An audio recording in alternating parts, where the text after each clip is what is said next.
मेरी आवाज आ रही है सब लोगों तक? Yes sir. लास्ट में थोड़ा सा हम क्विकली समराइज कर देते हैं, क्योंकि थोड़ा ये डिफिकल्ट टॉपिक है, आपको समझ में आएगा। तो अभी हम आगे डिस्कस करेंगे। सबसे पहले क्या था, एमनियोटा ब्रांच में आपका एक स्कल जो था साइनेप्सिड टाइप का स्कल था, ओके, और एक जो था एनेप्सिड टाइप का स्कल था। और उसके बाद एनेप्सिड टाइप का स्कल का लिनिएज गया, एंड एनेप्सिड टाइप का स्कल में फिर एक डायप्सिड टाइप का स्कल जो है एक ब्रांच हुआ। ठीक है, और म्यूट कर लीजिए।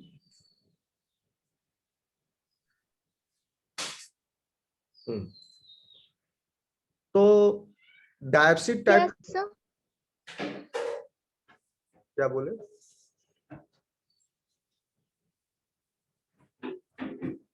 सर थोड़ा रिपीट कीजिएगा, सॉरी।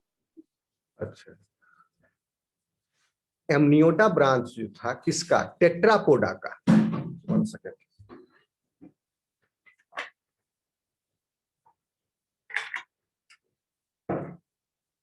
लास्ट क्लास में डिस्कस किए थे टेट्रापोडा। ये पिक्चर दिख रहा है आपको? Yes sir.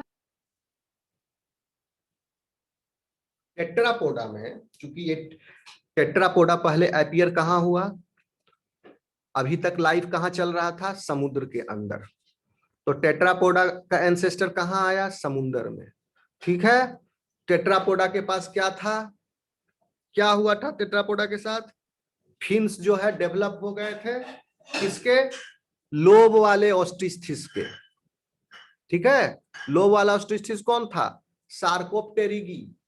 सार्कोप्टेरिगी में भी कौन सा, कोरोसोप्टेरिगी एक लिनिएज था, और एक था डिप्नोई लंग फिशेस, और एक थर्ड लिनिएज जो है वो टेट्रापोडा के रूप में इवॉल्व हुआ।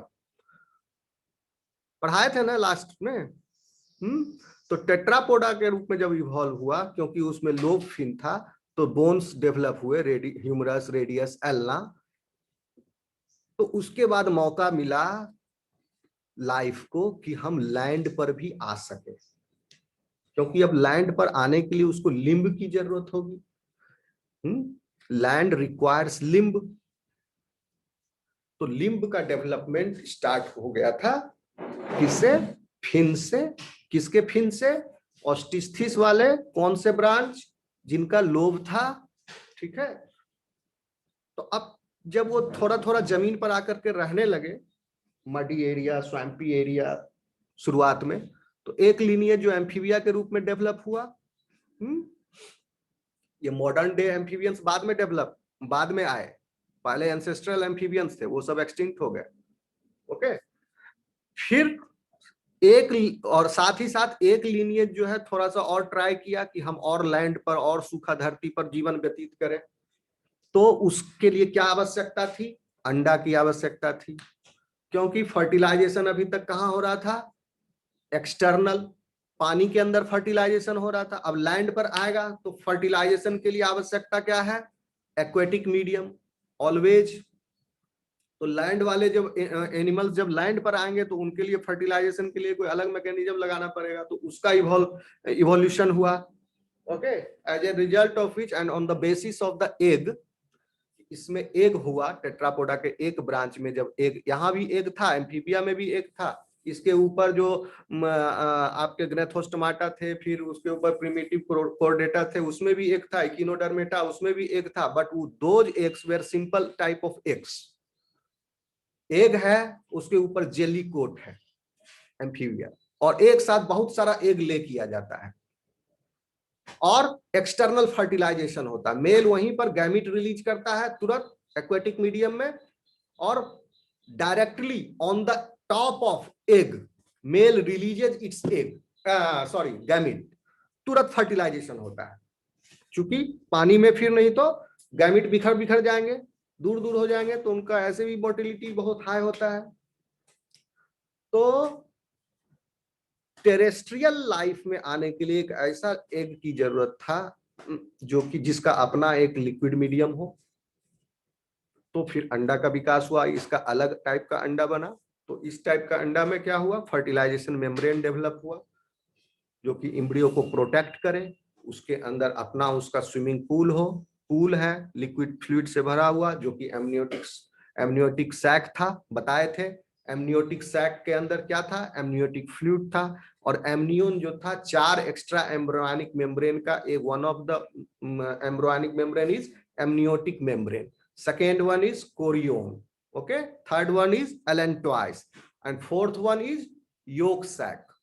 सबका फंक्शन बताए थे आपको पहले कि एलेंटॉइस क्या है, किडनी है, कोरियोन क्या है, उसका लंग है, ओके, योक सैक क्या है, उसका डाइजेस्टिव सिस्टम या रिजर्वायर ऑफ फूड समझ लो वो है। तो इस तरह का एग की आवश्यकता पड़ी क्योंकि वो लैंड पर जाएगा। तो 4 तरह के उसमें एक्स्ट्रा, तो इस स्पेशल टाइप ऑफ एग बना। उस एग के बनने के बाद उस एग को बोला गया एमनियोन एग, टेरेस्ट्रियल। तो उसको एमनियोन के आधार पर, क्योंकि एमनियोटिक सैक है, जितने भी एग्स हैं, egg possessing animals of this type were called as amniotes. तो एमनियोटा में भी फर्दर ब्रांच हुआ, डाइवर्सिफिकेशन हुआ। तो अब ये जो डाइवर्सिफिकेशन, ये तो एग के आधार पर हो गया, अब लैंड पर आ गया। अब लैंड पर आने के बाद जो डाइवर्सिफिकेशन हुआ, अब वो तो किसी दूसरे कैरेक्टरिस्टिक के आधार पर किया जाएगा। एग तो कॉमन हो गया, एमनियोन टाइप का एग है, ठीक है। अब ये एग चाहे ओविपेरस हो चाहे विविपेरस हो, मॉडिफिकेशंस के साथ ह्यूमन हो चाहे मुर्गी हो, सब में एमनियोटिक सैक होता ही है, एलेंटॉइस होता ही है, ओके। योक सैक भी होता है, भले इसमें नहीं है, रिड्यूस हो गया हो, बहुत छोटा हो ह्यूमन के केस में, लेकिन ये सब होता है इसमें भी, मैमल्स में भी, रेप्टाइल्स में भी, बर्ड्स में भी। जो एग्स है वो एमनियोटा टाइप का है, मतलब एग में 4 एक्स्ट्रा एम्ब्रियोनिक मेम्ब्रेन है, एम्फीबिया में नहीं है। तो अब जो है आपका एमनियोट, यहां पर जो डिवीजन हुआ, अब लैंड पर आने के बाद जो साइंटिस्टों ने क्लासिफिकेशन किया कि अब एक तो सबका सेम है, अब क्या अंतर है जो जिसके आधार पर डाइवर्सिफिकेशन हुआ, अलग अलग हुआ। अब अंतर यह है उसका स्कल टाइप में, खोपड़ी में जो हड्डी सब है उसके आधार पर। तो किस टाइप का क्या चुना उसका आधार, सबसे पहले जो यहाँ पर फॉसिल जो मिला हम लोगों को उसके आधार पर, और जो आज प्रेजेंट डे लिविंग रेप्टिलियंस हैं एंड द मेमेलियंस ऑल्सो, ठीक है, ये सब, और बर्ड भी, ये सब जो बेसिक जो कैरेक्टरिस्टिक एक था, जो प्रेजेंस ऑफ द फोसा या तो एक छेद होगा या डिप्रेशन होगा। ह्यूमन के केस में डिप्रेशन है, आपका कनपट्टी में देखते हो ये डिप्रेशन है टेम्पोरल रीजन में, ओके। तो वो बाद में फ्यूज हो गया साइनेप्सिड में, लेकिन अर्ली पहले वाले साइनेप्सिड में वो एक ओपनिंग था वहां पर, बाद में वो फ्यूज हो गया, वो तो फिर उसका मॉडिफिकेशन है, लेकिन पहले वो फ्यूज था, वो तो डिराइव हुआ। अब स्कल में जो ओपनिंग है, आगे हम बताएंगे आपको, ओपनिंग है, उस ओपनिंग के आधार पर, एक ओपनिंग है कि 2 ओपनिंग है कि नहीं ओपनिंग है, ऊपर है कि नीचे है, उस आधार पर साइनेप्सिड, एनेप्सिड, ओके, पैराप्सिड, डायप्सिड, यूरेप्सिड, ये आपके टाइप हैं स्कल के। आप लोगों को समझ में आ रहा है? अभी हम आगे इसको और डिटेल में देखेंगे। तो ये जो ब्रांचेज है, अब देखो यहाँ ये सी है एमनियोटा का, ये आया आपका स्कल टाइप के आधार पर, ये यहाँ पर डिटेल में दिखेगा आपको, ठीक है। लेपिडोसोरिया ये हो गया आपका डायप्सिड, और इधर है आर्कोसोरिया, ये है एनाप्सिड। यहाँ पर एक छेद है, यहाँ पर 2 छेद है, 2 छेद मतलब 2 छेद दोनों साइड है, यानी टोटल 4 छेद है यहाँ पर, ठीक है। मुंडी लैटरल साइड में, right and left, 2 openings are there in each side behind the eye orbit। आंख का जो ऑर्बिट है, स्कल में जो गड्ढा है आंख का घुसने के लिए जो जगह बनाया हुआ सॉकेट है, ऑर्बिट के पीछे 2 ओपनिंग है। वो ओपनिंग किस लिए था? वो ओपनिंग था मसल को अटैच करने के लिए लोअर जॉ से। तो इसीलिए तो आर्कोसोरिया जो था उसमें कोई ओपनिंग नहीं था। ओके, इस सब में टर्टल, बर्ड, क्रोकोडाइल, ये सब में कोई ओपनिंग नहीं है, ये सब आर्किड्स है, एनाप्सिड है। आपको जानकर आश्चर्य होगा, टर्टल, क्रोकोडाइल और बर्ड काफी सिमिलर है। काफी सिमिलर नहीं, मतलब नजदीक है इवोल्यूशनरी। एंड और टर्टल प्रिमिटिव है, काफी बहुत पहले टर्टल अपीयर हो गया था। और लेपिडोसोरिया डायप्सिड है। डायप्सिड तो आजकल जो लिविंग है हमको क्या मिलता है, बहुत एक्सटिंक्ट हो गए। यूरैप्सिड टाइप ऑफ द स्कल का कोई एनिमल नहीं मिलता है, एक्सटिंक्ट हो गया। पैराप्सिड टाइप का भी नहीं मिलता है, एक्सटिंक्ट हो गया। सैनेप्सिड टाइप भी नहीं मिलता है, एक्सटिंक्ट हो गया। मिलता क्या है, दो ठो। कौन कौन सा, डायप्सिड एंड एनैप्सिड, जो ये लिविंग है, ये लिविंग के आधार पर ये बटा हुआ है। लिविंग जो है डायप्सिड एंड एनैप्सिड। अब देखिए ये थोड़ा डिटेल में है, ये फिगर आपको याद होगा, बताए ही थे।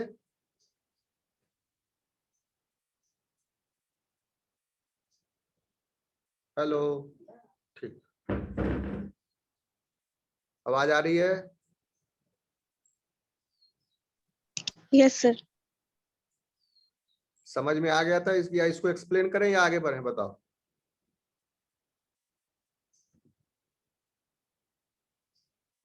आगे बढ़े?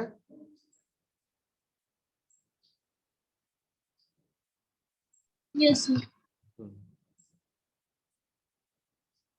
चलिए, तो अब हम पढ़ते हैं आगे। ये सब कवर कर चुके थे, तो मोटा मोटी आपको हम बता, एक सेकंड,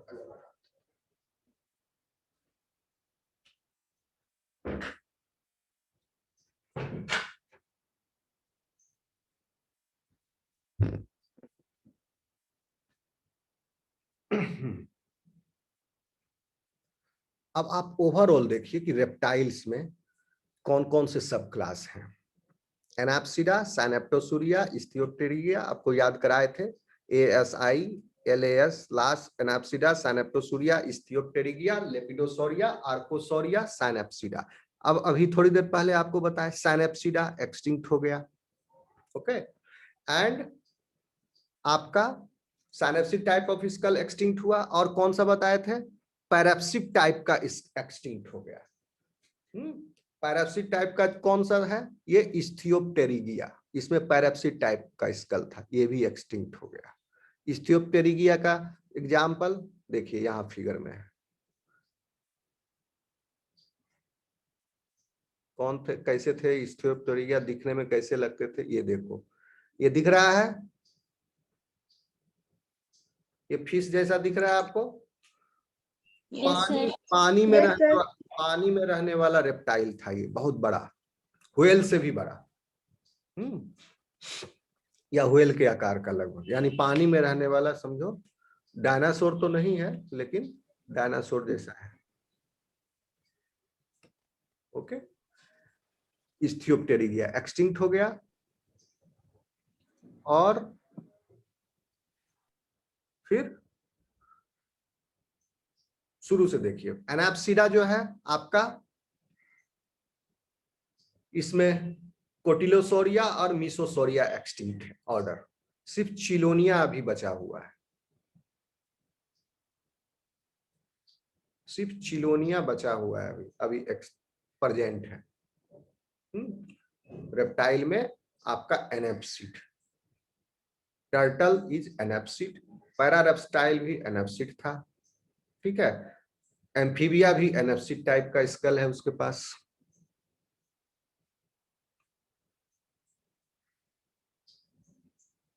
तो कछुआ, चिलोनिया में कछुआ है, एनाप्सिडा में सिर्फ चिलोनिया अभी बचा हुआ है, एक्सटेंट है। फिर साइनेप्टोसूरिया, ठीक है, प्रोटोसोरिया, सौरोप्टेरिगिया, ये सब याद रखने का उतना जरूरत नहीं। एक साइनेप्टोसूरिया एक्सटिंक्ट हो गया। साइनेप्टोसूरिया में कैसा स्कल था, 1 सेकेंड, साइनेप्टोसूरिया आगे देखेंगे हम लोग, ठीक है। प्रोटोप्सोरिया है यहाँ फिगर में, नहीं है। ओके, ये सब एक्सटिंक्ट हो गया, नहीं है। एग्जाम में आएगा तो आप लिखोगे रेप्टिलिया में सिर्फ साइनेप्टोसूरिया तक, और लगा दोगे यहाँ स्टार मार्क, लिख दोगे एक्सटिंक्ट, बस। फिर अगर याद है एग्जाम्पल तो ठीक है, जो पहले जो इम्पोर्टेंट वाले एक्सटिंक्ट जो हुए हैं उसका एग्जाम्पल इम्पोर्टेंट था, तो उस सब का याद रखोगे, लेकिन जो इम्पोर्टेंट नहीं उसका याद रखने की जरूरत नहीं। आगे देखेंगे, अगर मिलेगा तो हम इंक्लूड कर लेंगे। साइनेप्टोसूरिया में कैसा स्कल था ये देखेंगे बाद में। फिर इस्थियोप्टेरिगिया, इस्थियोप्टेरिगिया भी एक्सटिंक्ट हो गया। इस्थियोप्टेरिगिया में था पैराप्सिड टाइप का स्कल, ओके। पैराप्सिड इस्थियोप्टेरिगिया देखिए ऐसा था। इस्थियोप्टेरिगिया तो दिखाई दी, ये है इस्थियोप्टेरिगिया, पानी में रहने वाला एक्वेटिक रेप्टाइल था इस्थियोप्टेरिगिया। लेपिडोसोरिया, लेपिडोसोरिया में कौन से हैं आपके अभी लिविंग में? रिंकोसिफेलिया और स्क्वामेटा, इसमें सांप वगैरह है, छिपकली वगैरह है, आगे देखेंगे हम लोग इसका फिर डिटेल में। और लेपिडोसोरिया में कैसा स्कल था? डायप्सिड टाइप का स्कल है, डायप्सिड है ना। लेपिडोसोरिया देखिए, ये है लेपिडोसोर्स। टुआटरास, टुआटरास जो है दिखने में लगेगा छिपकली टाइप का, लेकिन होता नहीं है छिपकली जैसा, ये अलग है इसका ऑर्डर। ये मिलता है बहुत कम, ये न्यूजीलैंड में मिलता है, इसलिए इसको रखा गया कि बहुत प्रिमिटिव है, तभी से ये चला आ रहा है, बहुत कम है। टुआटरास एंड आपका आर्कोसोरिया में फिर थिकोडोंटिया एक्सटिंक्ट हो गया। क्रोकोडोलिया, क्रोकोडाइलिया ही सिर्फ अभी बचा हुआ है। ये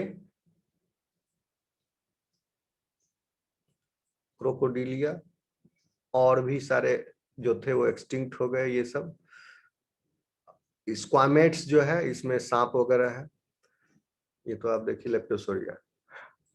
एंड अब क्या रह गया? स्क्वामेटा, फिर आर्कोसोरिया में थिकोडोंटिया एक्सटिंक्ट हो गया, क्रोकोडोलिया भी